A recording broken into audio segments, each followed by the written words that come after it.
podcast is part of the Sports Social Podcast Network.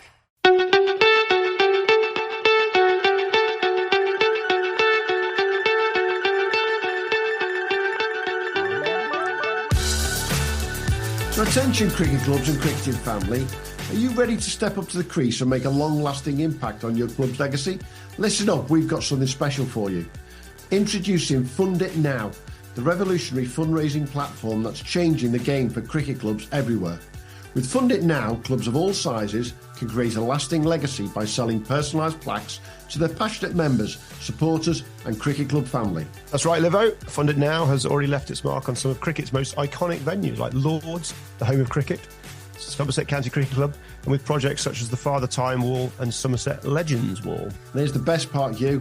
There are absolutely no upfront costs. Fundraising has never been more simple or accessible. Imagine walking around your club's ground or up to the pavilion and seeing a bespoke wall of dedication, celebrating the history of your club and supporting its future with every plaque.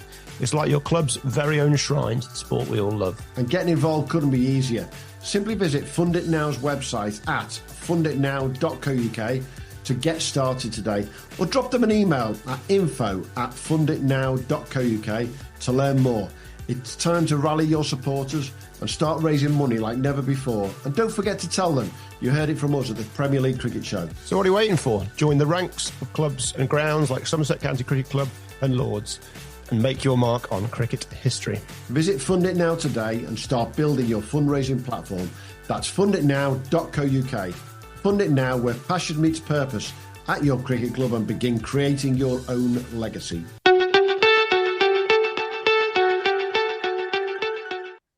Right, welcome everybody to the Premier League Cricket Show. And once again, we're turning our eyes, is the best way to describe it, onto what we've been discussing throughout the season, our overseas at the crease, and another Aussie. I'm not going to say anything, Hugh, but we have had a lot of Aussies. Who has They're just great. They're just great on that. I mean, why would you not want more Aussies? I'll move on. Come over and plunder our shores. Not only do they come over and plunder our shores and take our professional game to another level, because they've been brilliant, to be frank, but they also score lots of runs. So why wouldn't you have these lads over? And I'm going to use a phrase that Hugh's just used off air. And they all seem to be good blokes, which that to me is what a pro should all be about. So joining us this week, he's been back in Australia for a few months now because he only did half a season this year, and we'll come to that. But last year, he had an outstanding year for Doncaster Town in the South Yorkshire Premier League. We've got Caleb Jewell. How are you doing, Caleb? I'm good. How are you? Thanks for having me. All good, mate. All good. We'll come to some bits and pieces around Premier League cricket and obviously your background. And we can't miss by saying welcome to Derbyshire for next year as well. Yeah, thank you.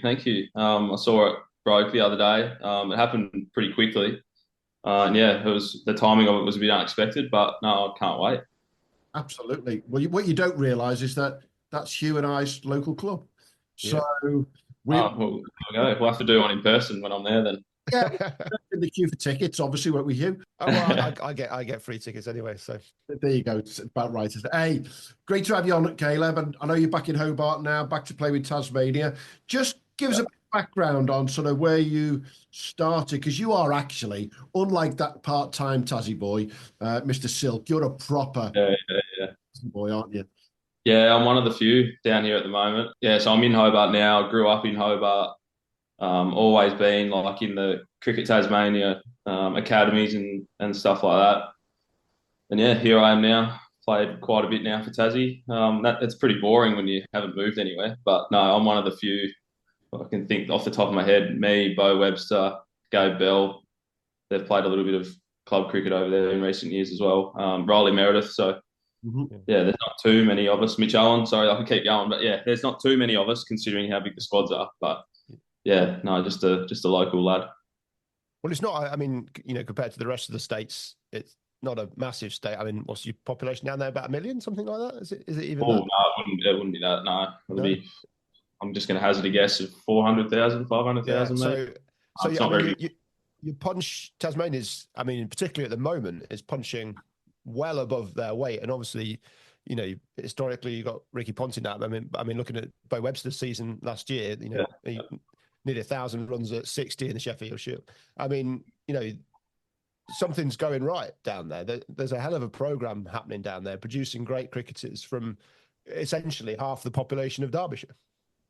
Yeah, no, there is. And I think that the guys that come down, because a lot of the guys that come from, say, New South Wales, they're quite young as well. So, they develop at a very high rate down here as well. So we've got a good thing going, as showed last year. And yeah, Bo Webster was obviously the standout. He had one of the great seasons that I've seen. But yeah, as shown in the final last year, we're right there compared to the other states. Yeah, I mean, pushing WA in anything at the moment is a hell of an effort. Yeah, I know, it's ridiculous, isn't it? Yeah. And I mean, they've just been over here playing, obviously, England, and it's basically the WA team playing England. They're everywhere. Yeah, which is good. We love WA, don't we? Well, don't get me started.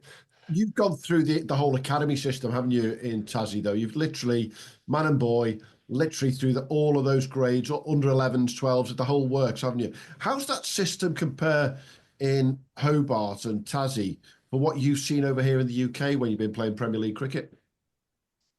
I think from the brief time that I was there, probably the club cricket probably holds a little bit more weight in Australia. I think if you perform well at the club level, you generally get an opportunity, or if you're younger, you'll probably get a look at like a rookie contract. I'm not sure if they do that over there. Whereas I felt like maybe over there you can have a lot of run, like score a lot of runs and probably not get recognised at the next level. I'm not sure, that might be wrong, but that was probably how it felt to me in the time that I was there, because I played against quite a few good players in that league, but I don't think they were really being looked at. No, there's no. There's totally agree with that, wouldn't we, Hugh? And I think we're really happy when we can pick out players who have been picked out and gone bang, away they go. Yeah. You talk, Zach Fowkes from Lytham being picked to play for Birmingham Bears. Noah Kelly up in Driffield in North Yorkshire. He's now got a rookie contract with Yorkshire, so they do happen. There is a small number that are coming out of that Premier League directly into first class. I'm going to use a very simple way of looking at it. Is there just more people scouting down in Australia and in Tasmania and just looking to see what's going on around those leagues and saying, let's go and have a look at him? No, I think it's probably there's so many leagues over there, I find. Like, whereas here, like, there's one main league for Tasmania, one main league, Victoria. Pretty much every state would have like a Premier League where, if you perform well in that, and there's also a lot of state players playing in that. So if you perform well there, then I think eyes naturally just go onto it. When I was in Yorkshire, obviously, and I think there was 4 or 5 different leagues representing Yorkshire. So I think it's very hard to, cast an eye over all of it. Yeah. What's it like coming through the grade? I mean, the grade cricket system, you've got everyone's. I mean, the goal is to play pro cricket when you're playing first grade. Is that does everybody in that first grade team want to play pro cricket? Is that what they're sort of pushing for? It's probably changed a little bit. I think in the past, definitely. I think more now. It's probably just the way society is as well. But I think it's just more to challenge yourself at the top level, and that whether that be, whether that's in the Premier cricket or even if you play second grade or third grade, you're still trying to get the best out of yourself. But I'd say a high percentage would be yeah. I mean, it's quite an intense process. I mean, did you sort of not bypass, but did you sort of jump straight into a rookie contract, or did you have to sort of earn your stripes in grade cricket? I was probably lucky. I probably did jump straight to the contract, and I probably played maybe 1 or 2 games for Tassie quite early, but then I had to go back because obviously I didn't start very well. Then I had to go back to Premier cricket and earn my way back in, and that's generally how it would go.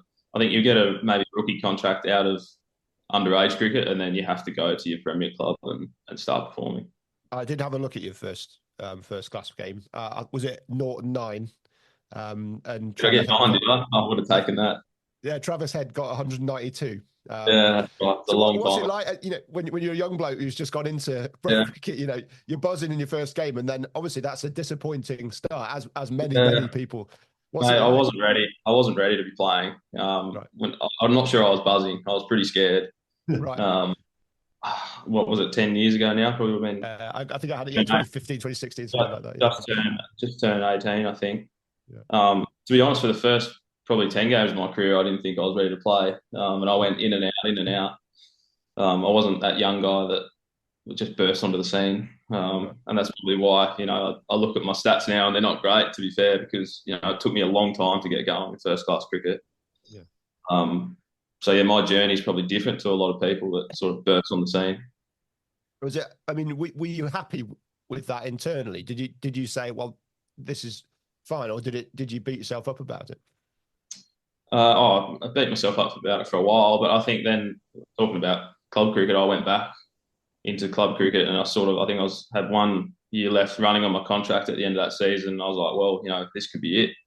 And then, piled on the runs in club cricket and then back into the Tassie team. And I don't think I've been out since. So, it all worked out eventually. But thank God I had the Premier cricket there to get me back. Well, and the Cricket Tasmania have got the trust in Premier cricket and in the standard is good enough so that they can say, well, if he's doing well in that comp, he's going to do well professionally. Yeah, I think you play, like we have the second 11 competition as well, which probably holds maybe a little bit more weight, but you've still got to perform in your club stuff to end up getting to that level, and it sort of just all feeds its way up. But no, it is important, especially against there's some strong teams because I've only got 8 teams in the competition, so if you get a team on their day, it can be very good. Yeah, I mean, I think we chat with Alex Vincent, was it the other week? Yeah. And he was saying, obviously you've got, was it 26 contracted state players, something like that, and they're all playing pretty much every weekend. The guys that aren't playing in the first team, they're spread. You could basically got 2-3 per club every week. Most clubs will have more than that. Probably 4 or 5. Whether they play or not, they decide to have a day off occasionally. But no, they're generally playing.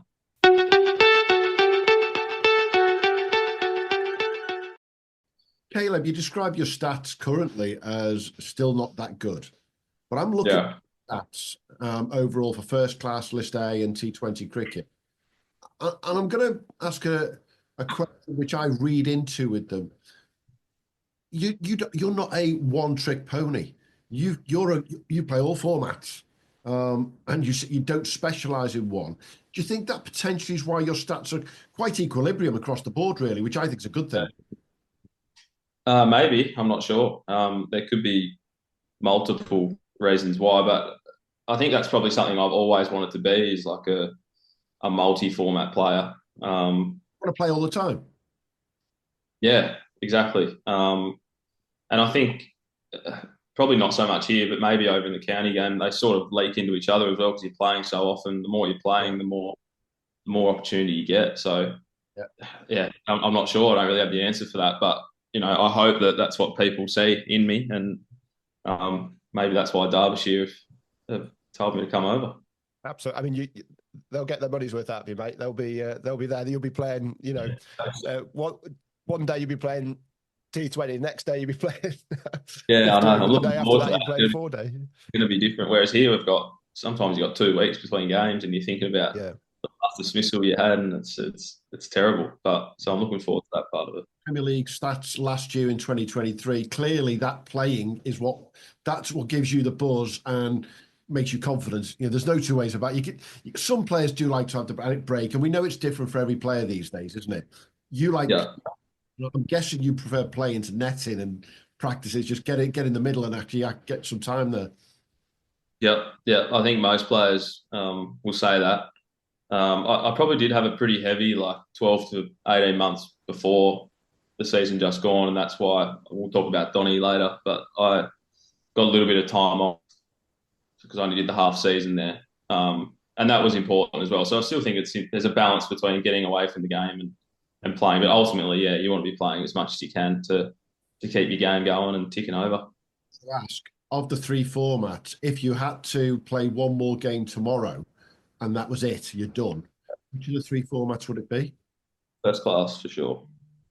Which is phenomenally, with the exception of one person we've interviewed in the last year, hi Peter, every single player we interview, regardless of whether it's an overseas at the Crease player or whether it's one of our NCCA players that longer format, Hugh, comes out on top every time, doesn't it? I think if you're talking to Peter Hatzigley there, I mean, I think he'd choose a bowl off as opposed to playing cricket, wouldn't he? So he'd have one over. He'd love that Northern game the other week. He'd have loved it, wouldn't he? So, hey, let's bring it round to UK stuff.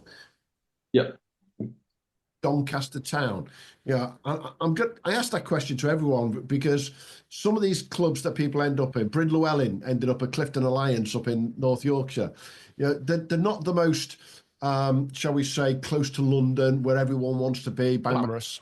How did you end up in Doncaster? How did I end up in Doncaster? That's a good question, actually. So obviously that was my first season in England. It's something that I sort of wanted to do, but never really had the courage to go and do.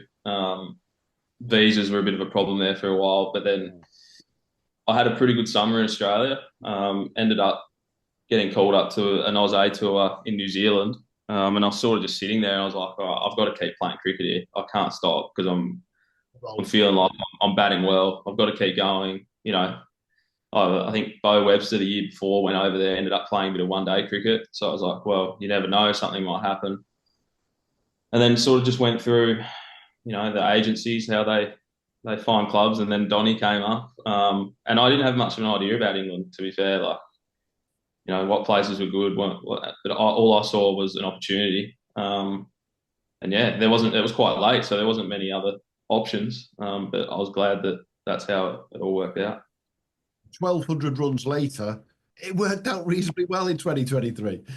Yeah, no, I had a good time of it at the Crease. It was a great experience though as well. I couldn't speak highly enough of that club. You know, obviously I made a lot of runs and we did well, but like I don't look back at that now and think about how many runs I scored. Like, I made some friends there for life, and that was, you know, it was all about the experience for me as well. Like, if I did well in the end, then I did well, and I backed myself too, and did. But no, it was more than just, you know, the time that I spent at the Crease. It was all the other things that came with it, which, you know, are priceless, really.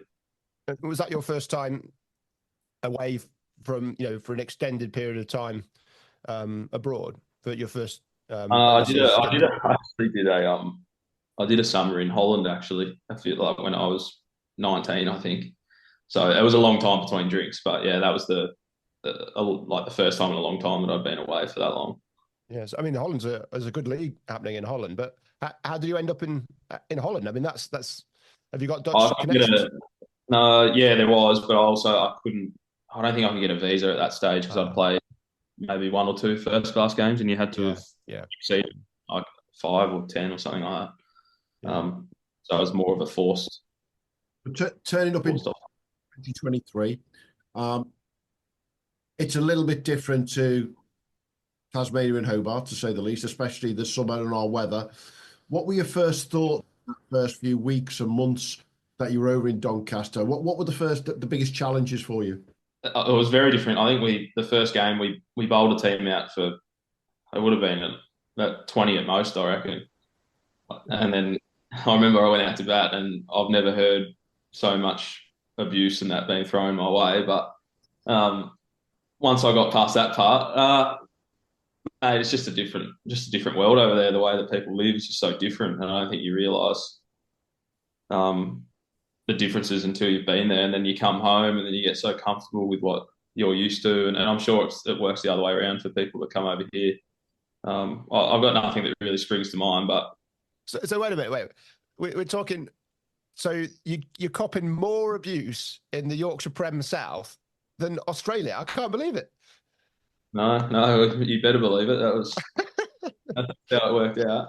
It stopped after I'd scored a few runs. Because I think Doncaster, a few pros had fallen through at the time. So I think I was like the 4th option. I think that was the male around the league for a bit there.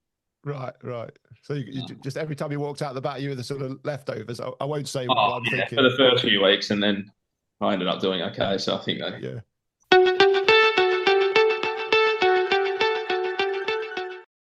One of the things that fascinated me looking at your scores in 2023 is we've talked about this all season with various players.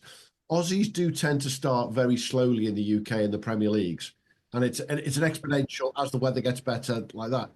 You just had a good season all round. You scored 450s and 5 tons in a season in 2023.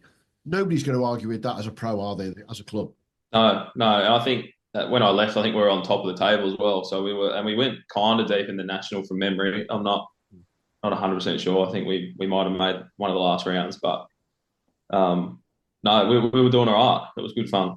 The one thing that I can't believe so on Play Cricket, like, how has the overseas pro got away with not bowling a ball? Just out of refusal, I wouldn't do it. But they didn't shock it. Come on, we need 8 overs of dodgy off spin here. Surely, a man who's been bowling in the nets at people all his career, they always say, "Oh, I can't bowl, rocks up, takes 30 wickets in the Prem."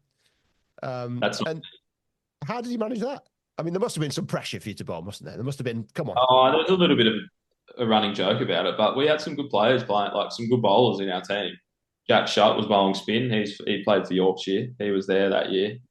And the rules there, you could bowl pretty much as many overs as you want. So I wasn't really ever required. Right.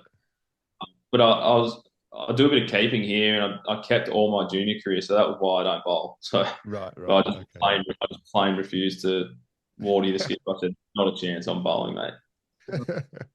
Got it. He's guessed he's understudy for next year at Derbyshire. That's what it is. There we go. Yeah. Oh, very, very part-time. What did you find the quality of the Yorkshire South Premier League like in comparison to the first grade cricket that you've played in the Prem cricket back in Australia? It's hard to say. I think that obviously the wickets are a lot different. The pitches here probably enable better cricket at times. What else was there? They don't use a duke ball there, which probably doesn't make the cricket much better either. I think just probably the style of the cricket's a lot different. It's a lot slower, lower scoring, quite old school, I found, which I tried to talk our skipper James Ward out of a couple of times, but the old boy just refused to change. But no, that was it really. It's more just like probably the conditions is probably just so different. You actually can't score more than 250 sometimes. The pitches are so slow, the outfield's slow. So it's hard to say, really. I was at the Yorkshire Premier League's White Rose Trophy final last weekend between Richmondshire and Newfoundland. And it was rain reduced slightly to 46 overs, but the two scores were around 180. And that would be into you, wouldn't it? Yeah. That's. Yeah, I don't know about the other Yorkshire leagues, but because I think they're all different in all their different rules and that. But in the south, yeah, it was very low scoring for most of the summer. If you could take something from grade cricket or pro cricket, to improve Premier League cricket, what would that be?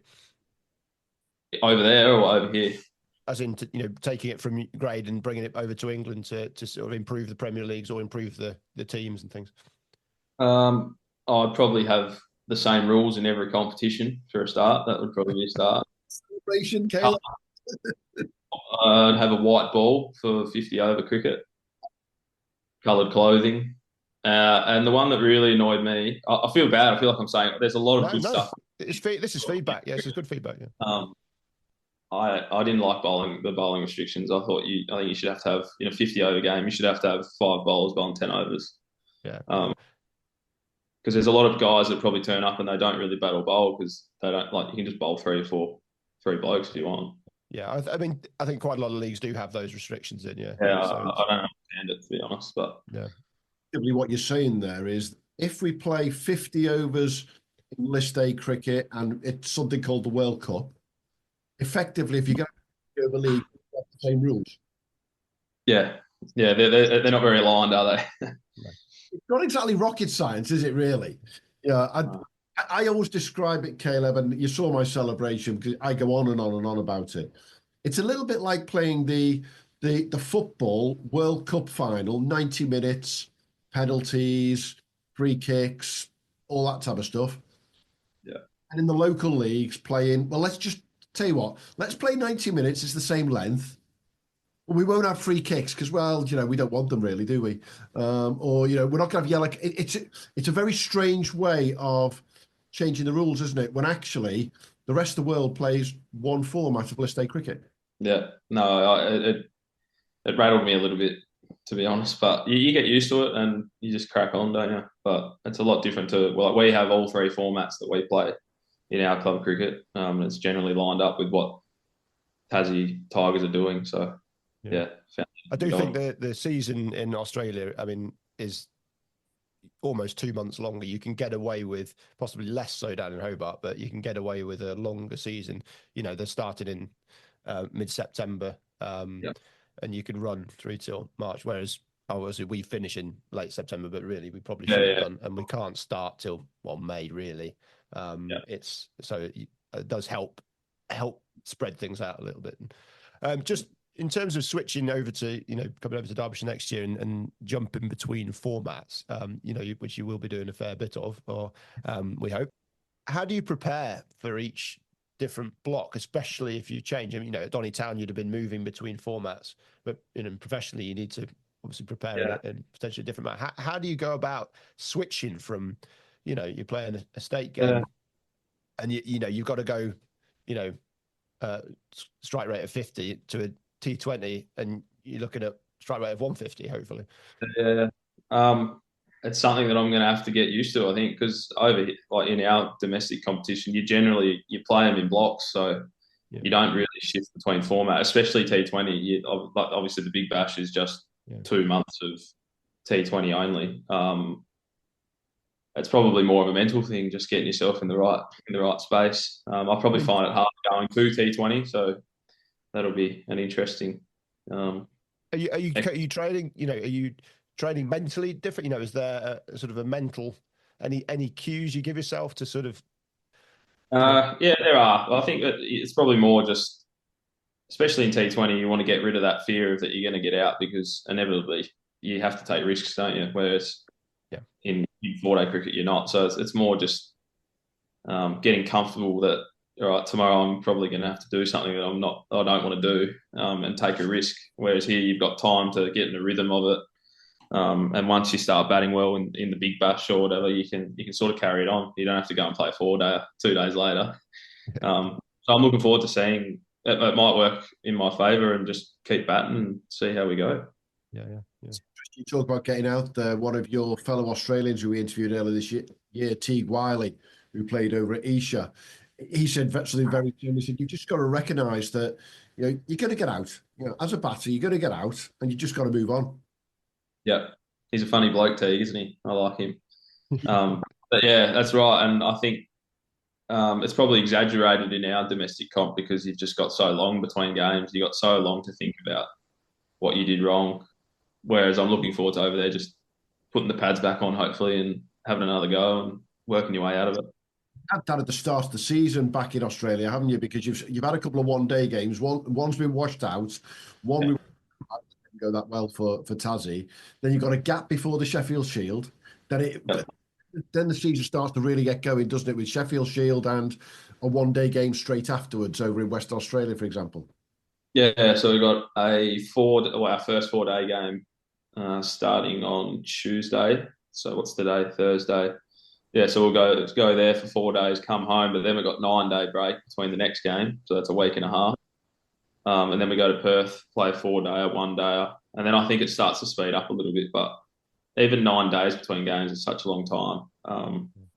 We might get to play a club game if the days fall right. But yeah, there can be long breaks. What's it like going for travelling to Brisbane for a 1-day game and it gets rained out? Has that happened to you where you've gone, 3-4 hours of flight, 2,000, 3,000 kilometres? That's happened a lot. It's probably worse for a T20 when you go all the way and then you only be there 3 hours and gets washed out. But no, it feels like a bit of a waste of time, doesn't it?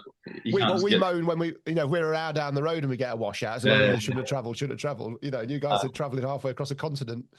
Oh no, you have to just go and have a beer, unfortunately, don't you, somewhere? But dreadful. No, bit of a waste of time, isn't it?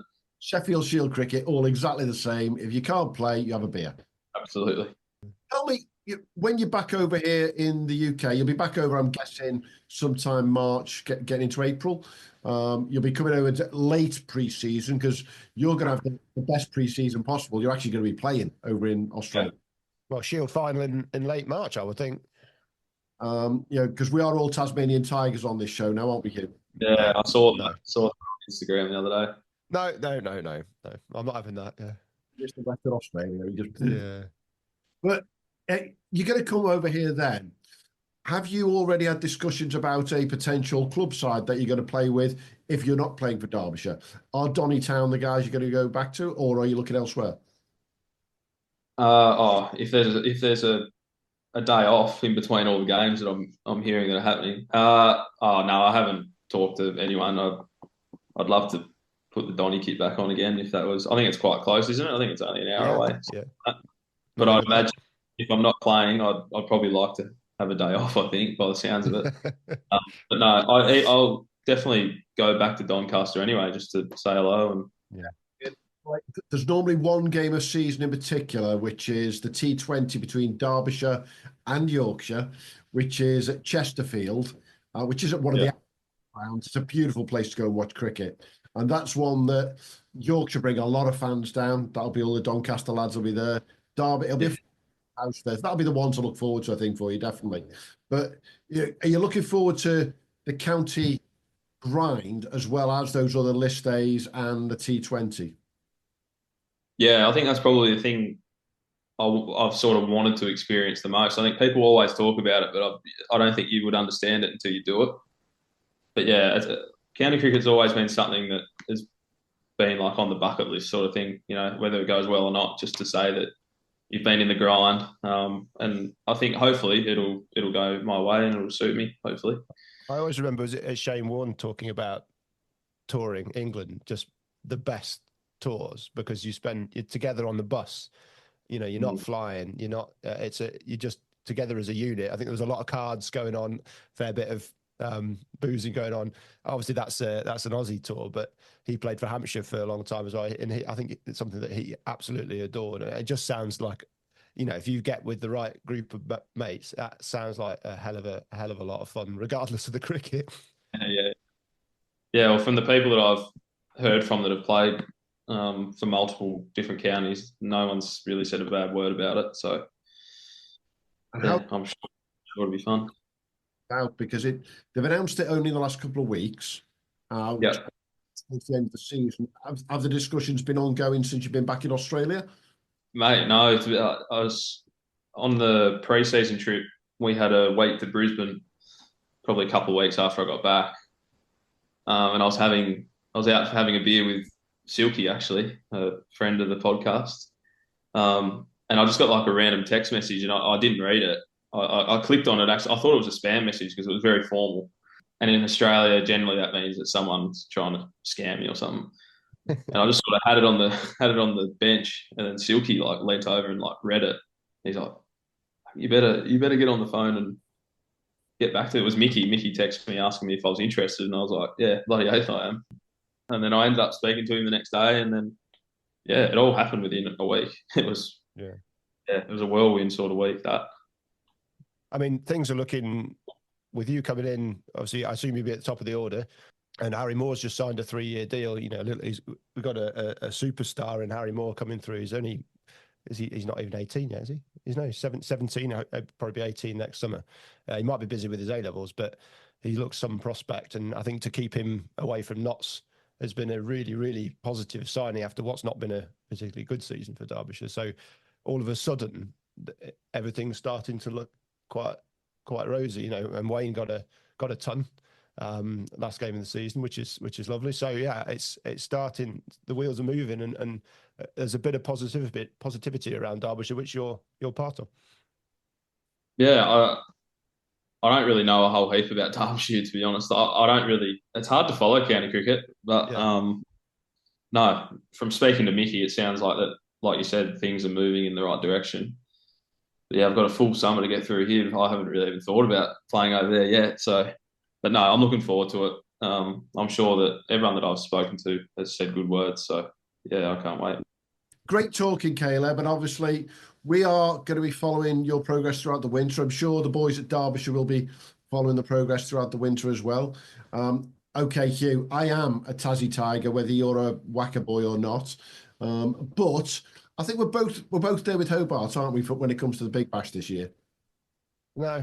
To be fair, I mean, Perth Scorchers have done pretty well, and they deserve to, lose every now and then. So yeah, but I think it's the Shield. I'm all over the Shield. Isn't it? You've got to be all in with this world, haven't you, Caleb? You're a Hobart boy. You play Tassie and the Hobart Hurricanes. You've got to be all in, haven't you? Yeah, that's disappointing to hear that. It must be the Liverpool in me. We know exactly where our bread's buttered, and we go right down the middle.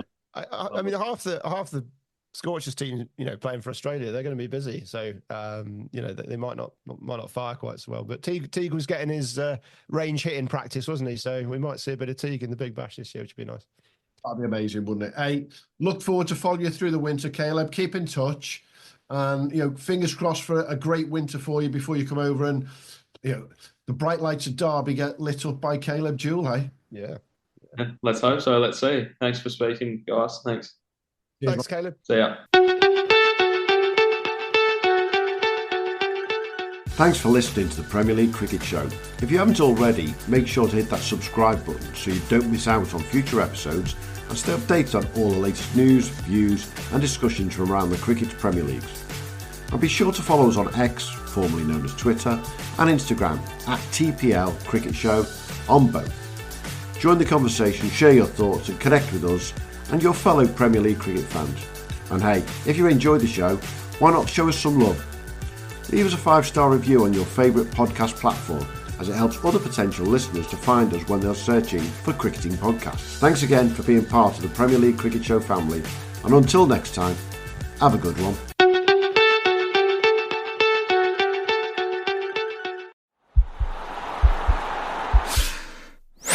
This podcast is part of the Sports Social Podcast Network.